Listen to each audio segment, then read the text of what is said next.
Hi everyone, வாங்க இன்றைக்கி ஒரு vlog பார்க்கலாம். வெயில் காலம் வந்துருச்சுங்க. ஃப்ரூட்ஸ் எல்லாம் வாங்கியாந்துருந்தேன். ஸோ அந்த ஃப்ரூட்ஸ் எல்லாம் எடுத்து பேஸ்கெட்டில் ஆர்கனைஸ் பண்ணி எடுத்து வச்சாச்சுங்க. தேரில் வந்து இந்த பிளேட் வாங்கிட்டு வந்திருந்தேன் இல்லைங்க, கிளாஸ் ஜார்ஸில் எம்டியாக டேபிள் மேலே அப்படியே ப்ளெயினாக வச்சுருந்தாங்க. இப்போ இந்த பிளேட்டில் வந்து ஆர்கனைஸ் பண்ணி எடுத்து வச்சாச்சு. இளநீ வாங்கிட்டு வந்திருந்தோங்க.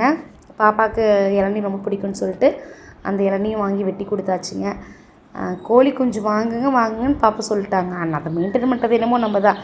நைட்டு வாசலில் தாங்க வச்சுருப்போம். நைட் திருப்பி கொண்டு போய் பாத்ரூம்குள்ளே வச்சு லாக் பண்ணிடுவேன். ஏன்னா பூனை ஏதாவது வந்து பிடிச்சிட்டு போயிடுச்சுன்னா என்ன பண்ணுறதுன்னு. அப்புறம் காலையில் எடுத்து கடுத்தரையில் விட்டுருவோம். விட்டுட்டு நம்ம கொஞ்ச நேரம் அதை இப்போ கடுத்தரை வேலை செய்யும்போது அங்கே அந்த பூச்சி புழுவெல்லாம் பொறுக்கி சாப்பிட்டுட்ருக்கோம். திருப்பி அதுக்கப்புறம் உள்ளே வரும்போது திருப்பி எடுத்து பேஸ்கெட்டெல்லாம் கழுவி காய வச்சு அதுக்குள்ளேயே போட்டு வச்சிடுறதுங்க. எனக்கு கொஞ்ச நேரம் கொஞ்சம் வெளியே விட்டால் கொஞ்சம் நல்லாயிருக்கும். இது தப்பிக்குமா என்னென்னு தெரில. இந்த மாதிரி நிறைய டைம் வளர்த்தி கொஞ்ச நாள் ஆகி செத்து போயிடுச்சுங்க. இந்த டைமும் வாங்கியிருக்கிறோம், பார்க்கல எப்படி வரும்னு தெரில. சாப்பாடு கொஞ்சம் இருந்ததுன்னு வச்சோம். ஆனால் அந்த சாப்பாடெல்லாம் சாப்பிடவே இல்லைங்க.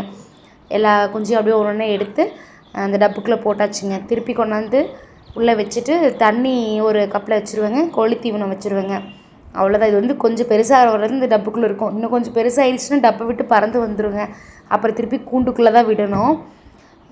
புளி ஆத்தாத்தையும் உழிச்சிட்டு இருந்தாங்க. சரி நம்மளும் போய் குளிக்கலான்னு சொல்லிட்டு நானும் போய் கொஞ்ச நேரம் புளி உழிச்சிட்டு இருந்தேங்க.